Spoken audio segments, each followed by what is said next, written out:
میرے بھائیوں اور دوستو، اللہ تعالیٰ نے انسان کو جسم اور روح ان دو چیزوں کے مرکب سے پیدا فرمایا ہے۔ جسم کے بننے کا نظام اور ہے اور روح کے بننے کا نظام اور ہے۔ جسم کسی اور جگہ بنتا ہے اور روح کہیں اور سے آتی ہے۔ جسم زمین اور زمین کی غذاؤں کے مختلف مراحل پیش در پیش سے وقد خلقکم اطوارا، وہ مختلف شکلیں بدلتا بدلتا بدلتا ایک روپ میں ڈھلتا ہے، اور روح ایک لطیف اللہ کا امر ہے جس کا علم انسان کو نہیں دیا گیا۔ یسألونک عن الروح قل الروح من امر ربی وما اوتیتم من العلم الا قلیلا، کہ روح ایک اللہ کا امر ہے جس کے بارے میں تمہارے پاس کوئی علم نہیں ہے، لہذا اس کی تفصیل تم سمجھ نہیں سکتے ہو۔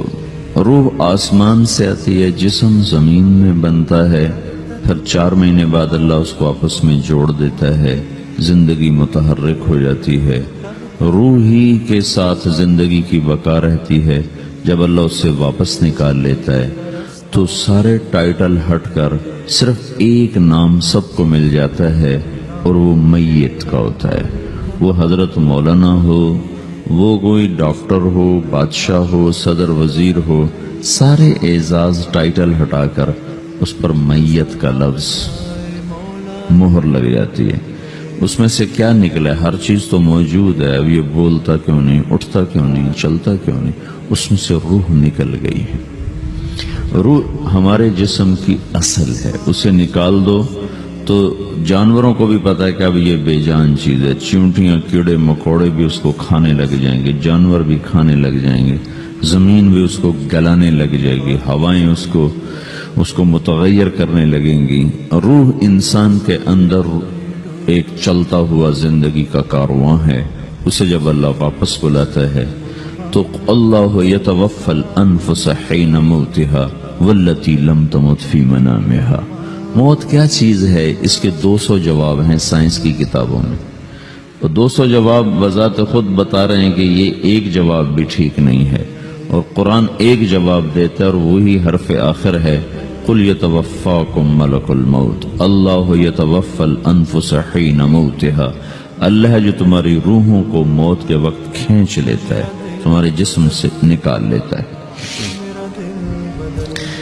تو میرے بھائیوں،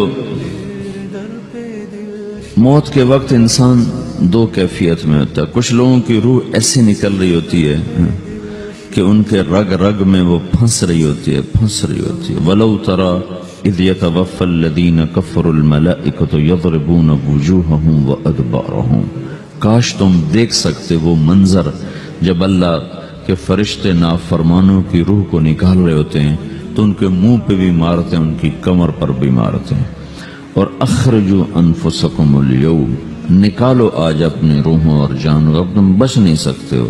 وہ پیچھے ہٹنا چاہتے ہیں، رب ارجعون، مجھے واپس کر دے تھوڑی دیر کے لیے، لعلی اعمل صالحا، اب میں پورا ٹھیک مسلمان بن کے چلوں گا۔ تو اس کے جواب میں ہوتا ہے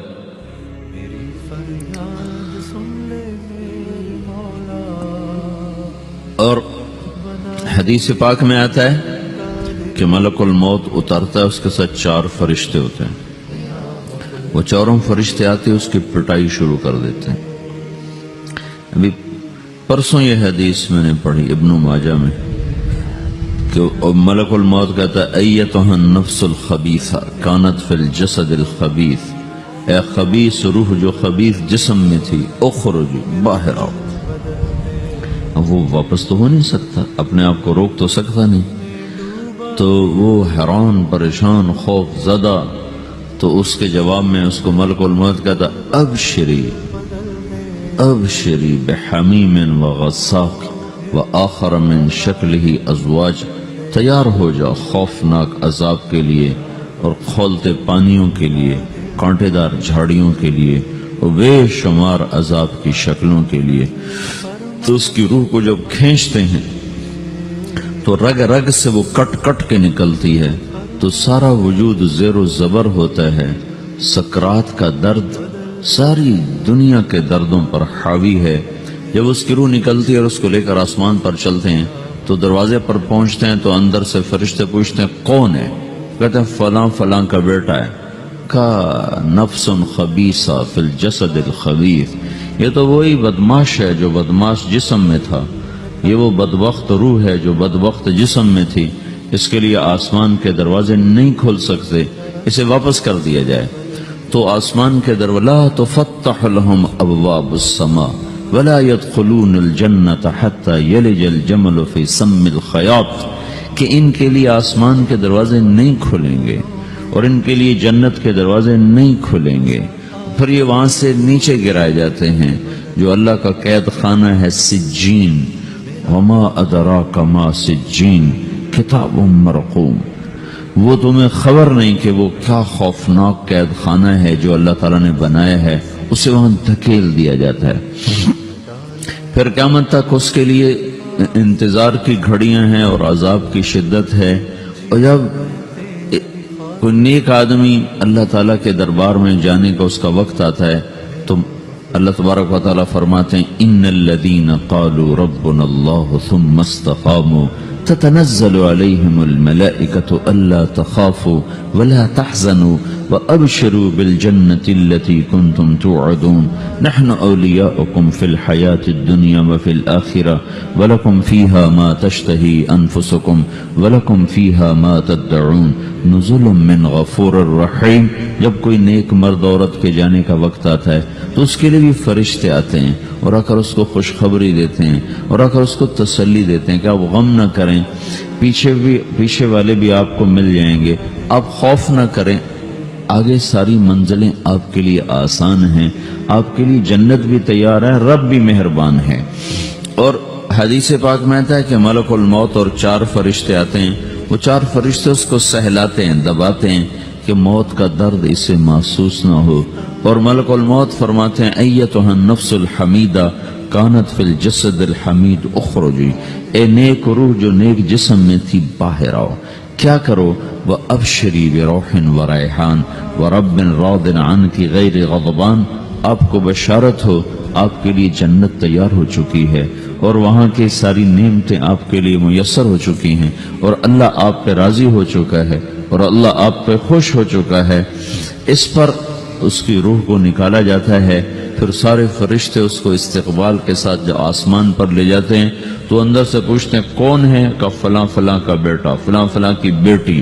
کہتے ہیں نفس حمیدہ فی جسد حمید، یہ تو نیک روح تھی جو نیک جسم میں تھی، مرحبا بہی، اس کو ہم سب استقبال کس کا کرتے ہیں، اور ایک دم آسمان کے دروازے کھلتے ہیں، پھر وہ پہلا دوسرا تیسرا چوتھا سارے آسمان پار کرتا ہوا اللہ پاک کے عرش کے نیچے کے جا کر، مرد ہے یا عورت، وہاں جا کر سجدے میں سر رکھتا ہے اور اللہ تعالیٰ فرماتے ہیں ہاں اس نے ہمیں خوش کیا، ہم اسے خوش کریں گے، اور اس کو عافیت کے ساتھ وہاں آسمان میں، پہلے آسمان سے لے کر اللہ کے عرش تک یہ سب ویٹنگ روم بنے ہوئے جہاں اللہ اپنے اپنے درجات کے مطابق جنت والوں کو ٹھہراتا ہے، اور وہ انتظار گاہ ہے اور وقت ختم ہو جاتا ہے، لہذا انتظار کی جو تکلیف ہے وہ بھی ختم ہو جاتی ہے۔ وقت ختم تو انتظار کا احساس ختم اور ٹائم کے گزرنے کا احساس ختم۔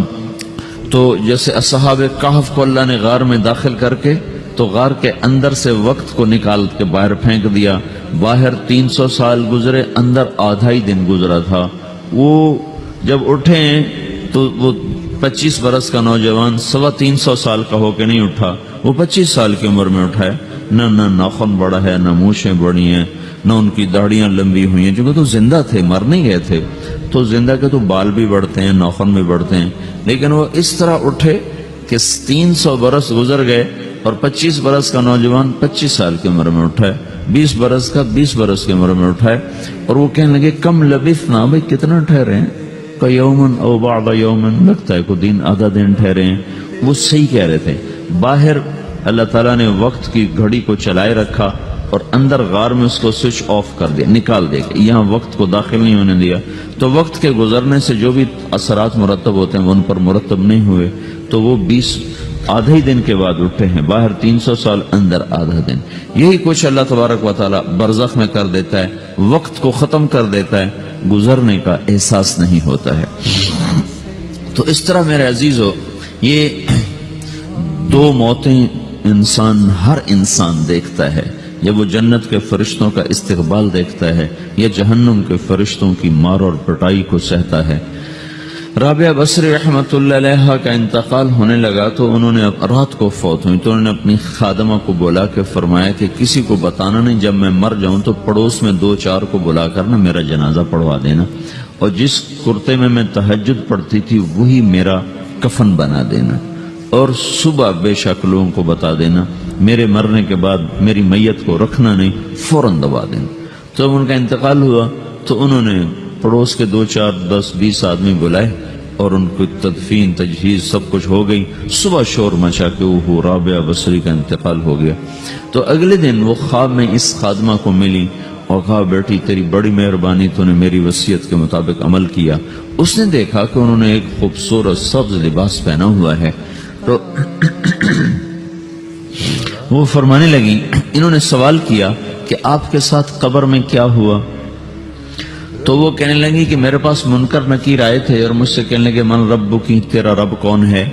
تو میں نے کہا سبحان اللہ، 40 برس جس کو میں نہ بھولا سکی اس کو 4 ہاتھ زمین میں آ کے میں بھول جاؤں گی. ان کا 42 برس کی عمر میں انتقال ہوا. تو وہ کہنے لگے سبحان اللہ، جس کو میں 40 برس نہ بھولا سکی میں اسے 4 ہاتھ زمین کے اندر آ کے بھول جاؤں گی. تو منکر نکیر کہنے لگے اس کا کیا حساب لینا؟ پھر انہوں نے پوچھا کہ وہ آپ کا وہ کرتا کہاں گیا تہجد والا جس میں آپ کو کفن دیا تھا؟ کہا وہ اللہ نے مجھ سے لے لیا ہے اور میرے اعمال کے خزانے میں رکھ دیا ہے. قیامت کے دن میرا وہ کرتا بھی میرے ترازو میں تولا جائے گا اور مجھے یہ لباس پہنایا ہے جو جنت کا لباس ہے. یہ بھی ایک موت ہے. اس طرح بھی لوگ مرتے ہیں. اور دوسری بھی ایک موت ہے، ہمارے علاقے کی بتا رہا ہوں، اپنے علاقے کی. ایک زمیندار مر گیا، اس کی قبر کھودی، ساری بچھوؤں سے بھری ہوئی، ایسے جیسے چیونٹیاں پھر رہی ہوتی. تو انہیں وہ بند کر کے دوسری کھودی، ساری بچھوؤں سے بھری ہوئی. پھر وہ بند کر کے تیسری کھودی، ساری بچھوؤں سے بھری ہوئی. قبرستان میں اتنے بچھو کہاں سے آ گئے؟ یہ زمین کے بچھو نہیں ہے، یہ آخرت کی بلائیں ہیں جس کے ساتھ اب اسے قیامت تک رہنا ہے اور گزارا کرنا ہے. تو یہ 2 طرح کی موتیں روزانہ لوگ مرتے ہیں، روزانہ لوگ مرتے ہیں. جب نماز کا وقت ہوتا ہے ملک الموت ساری دنیا کا چکر لگاتا ہے اور دیکھتا ہے کون پڑھ رہا ہے کون نہیں پڑھ رہا، کون پڑھ رہا ہے کون نہیں پڑھ رہا. جو نماز کی پابندی کرتا ہے اس کی موت آسانی سے ہوتی، جو نماز میں غفلت کرتا ہے اس کے ساتھ موت کے وقت شدت اور سختی اختیار کی جاتی. تو بھائیو، یہ ایک جسم ہے، ایک روح ہے. روح باقی رہنے والی چیز ہے، جسم مٹ جاتا ہے، پھر اللہ سے قیامت کے دن نیا جسم عطا فرمائے گا، ایک نیا جسم دیا جائے گا. روح وہی ہے جو اللہ کے خزانوں میں جمع ہو جاتی ہے. نافرمان کی سیاہ کالی روح ہوتی ہے، فرما بردار کی روشن چمکدار روح ہوتی ہے. تو اللہ نے کچھ تقاضے جسم کے رکھے ہیں اور کچھ روح کے رکھے ہیں. جسم کے تقاضے پورے نہ کرو تو یہ پریشان ہو جاتا ہے، روح کے تقاضے پورے نہ کرو تو یہ پریشان ہو جاتی. روح کی پریشانی جسم سے زیادہ ہے چونکہ روح کی طاقت جسم سے زیادہ ہے. جسم مٹی سے بنا ہے، اس کی غذا بھی مٹی سے نکلتی ہے. روح آسمان سے ہے، اس کی غذا بھی آسمان سے ہے. روح کا تعلق جب تک اللہ سے نہیں جڑتا اس سے بھوک اور پیاس لگتی رہتی ہے. جسم کو جب تک روٹی اور پانی نہ ملے یہ تڑپتا اور پریشان رہتا ہے.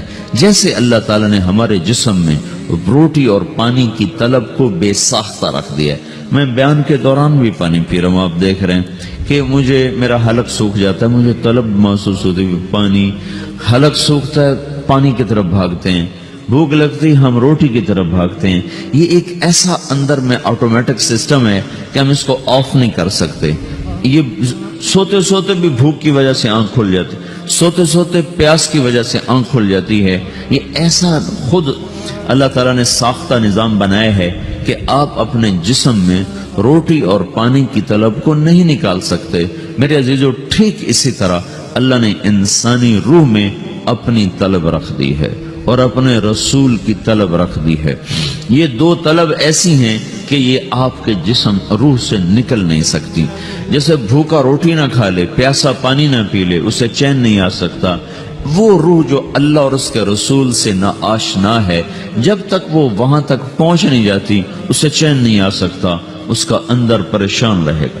1997 میں جب جنید جمشید سے میری پہلی ملاقات ہوئی تو اس نے مجھ سے یہ سوال کیا کہ مولوی صاحب، ایک پاکستانی نوجوان جس گلیمر کو خوابوں میں دیکھتا ہے، وہ گلیمر تو مجھے زندگی میں ویسے ہی حاصل ہے، میرے چاروں طرف زندگی کا رقص ہے، اور میری زندگی کی ہر خواہش، ہر تمنا پوری ہے، اس کے باوجود میرے اندر اندھیرا ہے، میرے اندر خلا ہے، مجھے لگتا ہے میں وہ کشتی ہوں جس کا کوئی ساحل نہیں، جس کی کوئی سمت نہیں، www.dasquran.com۔ ایسا نہیں ہونا چاہیے۔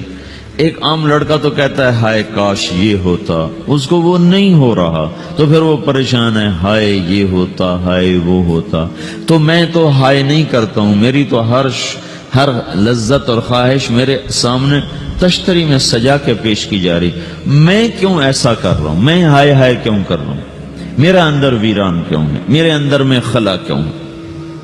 یہ وہی خلا ہے کہ وہ روح کی پیاس کو شراب میں بجھانا چاہتا ہے، وہ روح کی پیاس کو لڑکی میں بجھانا چاہتا ہے، وہ روح کی پیاس کو موسیقی سے بجھانا چاہتا ہے، وہ روح کی پیاس کو دنیا کی رعنائیوں میں 5 سٹار ہوٹلوں سے بجھانا چاہتا ہے۔ روح کیا جانے روٹی کیا ہے، شراب کیا ہے، پانی کیا ہے، عورت کیا ہے، موسیقی کیا ہے، گھنگرو کیا ہے، پائل کیا ہے، چھنکار کیا ہے، روح کو ان چیزوں کی کیا خبر؟ امریکہ میں ہماری ایک جماعت تھی تو 4 لڑکے 2 لڑکیاں، 4 لڑکیاں 2 لڑکے مسلمان ہیں۔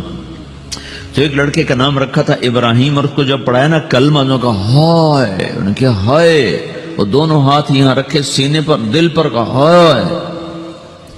تو ہمارے ساتھی ہیں ڈاکٹر اختر، وہ کہنے لگے کیا ہوا کیا ہوا؟ کہنے لگا جب سے ہوش سنبھالا یہ جگہ خالی تھی،